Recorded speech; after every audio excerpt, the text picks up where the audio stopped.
জানেন ভাই, আল্লাহ তাআলা আমাদেরকে এই দুনিয়ার জন্য সৃষ্টি করেননি। দুনিয়া হচ্ছে কেবল একটি পরীক্ষার জায়গা।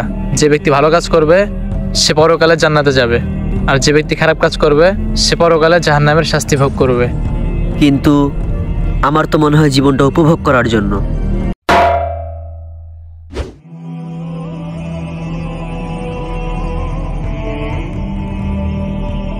ভাই চলেন ভাইদেরকে নামাজের দাওয়াত দেই।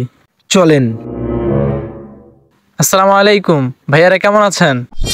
আরে ভাই, কি সমস্যা আপনাদের? হ্যাঁ, কি আর সমস্যা হবে, দেখ হয়তো কোনো মসজিদ থেকে টাকা কালেকশন করতে আসছে। তাই হবে। হুজুরদের কাজই তো মানুষের কাছে হাত পাতা, আর কি? না ভাই, আজান দিচ্ছে তাই ভাবলাম একসাথে নামাজ পড়ে আসি। আরে ভাই জানতো আজাইরা। আমরা নামাজ পড়লে পড়বো, না পড়লে নাই। আমাদের কবর তো আর আপনি যাবেন না, তাই না? হে আল্লাহ, তুমি এদেরকে হেদায়েত দান করো। আরে ভাই, এদেরকে এসব বলে লাভ নাই, এদেরকে ভালো কথা বললেই চলে ওঠে।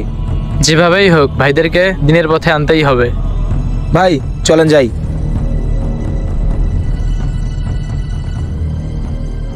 বাদ দে তো সব।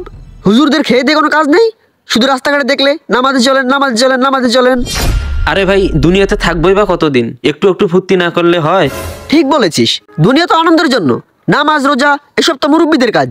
যখন না হয় মুরব্বী হবো তখন ওসব করবো, এখন এনজয়। হ্যাঁ ভাই, কি সমস্যা আপনার? বুঝলাম না। টাকাটা তো আজকে নেন নাই ভাই, টাকা দিবেন না সেটা বলবেন। আপনাকে ছেড়ে দিব ওই টাকা, আর চাইবো না।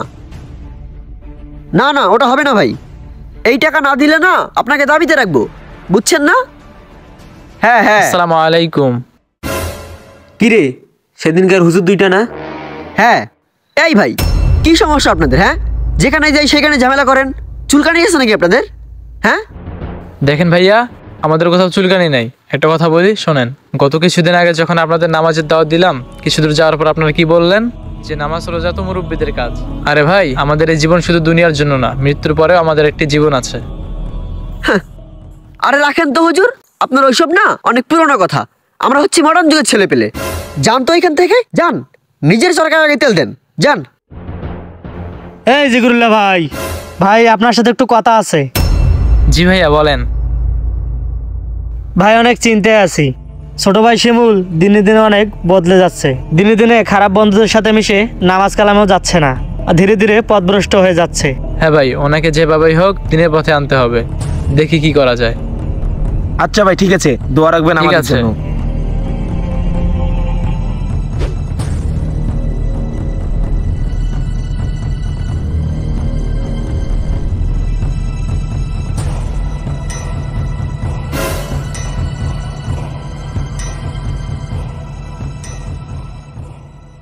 ঠিক আছেন ভাই? বুকটা ব্যথা করছিল ভাই, এখন একটু ঠিক আছি। জানেন ভাই, আল্লাহ তাআলা আমাদেরকে এই দুনিয়ার জন্য সৃষ্টি করেননি। দুনিয়া হচ্ছে কেবল একটি পরীক্ষার জায়গা। যে ব্যক্তি ভালো কাজ করবে সে পরকালে জান্নাতে যাবে, আর যে ব্যক্তি খারাপ কাজ করবে সে পরকালে জাহান্নামের শাস্তি ভোগ করবে। কিন্তু আমার তো মনে হয় জীবনটা উপভোগ করার জন্য। সত্যিকারের সুখ কি হারাম কাজে নাকি আল্লাহ তাআলার পথে? একবার কোরআন পড়েন, নামাজ পড়তে শুরু করেন, সঠিক পথে জীবন পরিচালনা করতে শুরু করেন, দেখবেন সত্য কোনটা। এবং রাসূল সাল্লাল্লাহু আলাইহি সাল্লাম তো হাদিসে বলে দিয়েছেন, তলাবুল ইলমি ফারিদাতুন আলা কুল্লি মুসলিম। এর অর্থ হলো প্রত্যেকটা মুসলমানের উপর ইলমেদিন শিক্ষা করা ফরজ। অপর একটি হাদিসে বলেছেন মিফতাহুল জান্নাতিস সালাহ। এর অর্থ হলো নামাজ বেহেশতের চাবি। অথচ আমরা নামাজ না পড়ে কী করছি? জীবনটাকে হেলাদুলায় কাটিয়ে দিচ্ছি।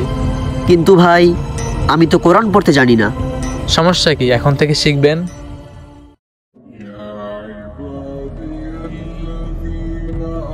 আসসালামু আলাইকুম রহমতুল্লাহ। আসসালামু আলাইকুম রহমতুল্লাহ।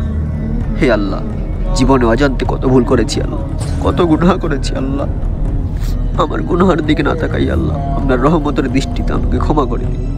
হে আল্লাহ, কত জনের সাথে না কত রকমের বেয়াদবি করেছি গো মাবুদ, আমাকে ক্ষমা করে দিন আল্লাহ।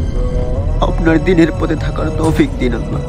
হে আল্লাহ, বর্তমান সময়ে ঈমান ধরে রাখা অনেক কঠিন গো মাবুদ, এই কঠিন মুহূর্তে ঈমান ধরে রাখার তৌফিক দিন, আমিন। আসুন এই ভিডিও থেকে শিক্ষা নিয়ে দিনের পথে ফিরে আসি, নিজের জীবনকে পরিবর্তন করি। আল্লাহ সকলের জীবনকে দিনের পথে নিয়ে আসার তৌফিক দিক, আমিন।